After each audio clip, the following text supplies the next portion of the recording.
ಹೋಗಿ ನೀನು ಅವ್ರಿಗೆ ಗ್ರಾಮ ಪಂಚಾಯತಿ ಮೆಂಬರ್ಗಳಿಗೆ ಅಧ್ಯಕ್ಷಗಳಿಗೆ ಹೋಗ್ತಾರಲ್ಲ, ನಿಮ್ಮನ್ನ ಯಾಕೆ ಇಟ್ಟಿದ್ದಾರೆ ಪಿಡಿಒಗಳನ್ನ? ಎಲ್ಲಿ ನೋಡಿದ್ರು ನಿಮ್ ಪಿಡಿಒಗಳನ್ನೇ ಹಣೆ ಬರ.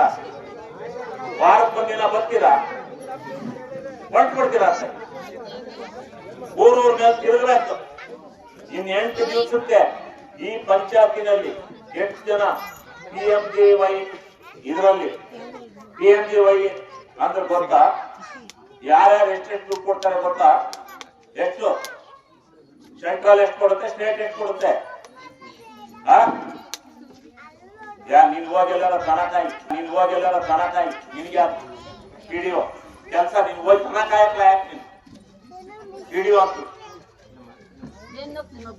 ಎಷ್ಟು ಪರ್ಸೆಂಟ್ ಕೊಡ್ತಾರೆ ಅಂತ ಗೊತ್ತಿಲ್ಲ ನಿಮ್ಗೆ? ಹೇಳಿದ್ರು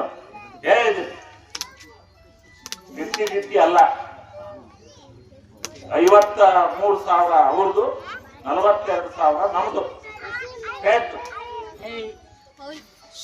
ಯಾರು ನಿರ್ಗತಿಕ ಇದ್ದಾನೆ ಅವನನ್ನ ಅವತ್ ಸಾಯಂಕಾಲ ಹೋಗಿ ಅಪ್ಲೋಡ್ ಮಾಡಿರಲ್ಲಿ ಪೂರ್ಣಿಷರೆ ತಾಲೂಕ್ ಆಫೀಸ್ಗಳಲ್ಲಿ ಅವನ ಹತ್ರ ಈ ಮನೆನ ನೀನು ಇದು ತಗೊಂಡೋಗಿ ಅಪ್ಲೋಡ್ ಮಾಡೋದ್ರ ಆ ಗಂಟಲ್ಲಿ ಅಪ್ಲೋಡ್ ಮಾಡ್ತಾರೆ.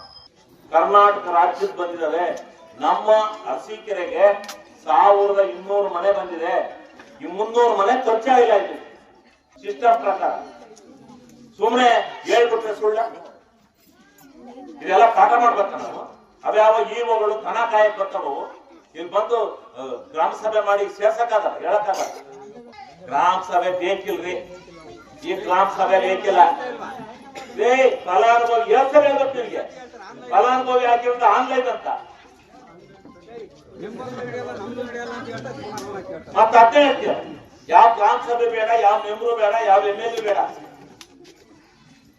PDO ಬಂದು ನೀನು ಮನೆ ಇಲ್ಲ ಅಂತಂದ್ರೆ ಅವರು ಅಪ್ಲೋಡ್ ಮಾಡಿದ್ರೆ ಮನೆ ಬರುತ್ತೆ. ಯಾವ ರೆಕಮೆಂಡ್ ಇಲ್ಲ ತರಾಕೆರೆಗೆ ಅಂತೇಳಿ. ಈಗ ಬರ್ತೀನಿ ಗ್ರಾಮ ಪಂಚಾಯತಿ ವಾಜು ಅಷ್ಟೊತ್ತಿಗೆ ನಾನು PDOಗಳಿಗೆಲ್ಲ ಮೀಟಿಂಗ್ ಕರಿತೀನಿ.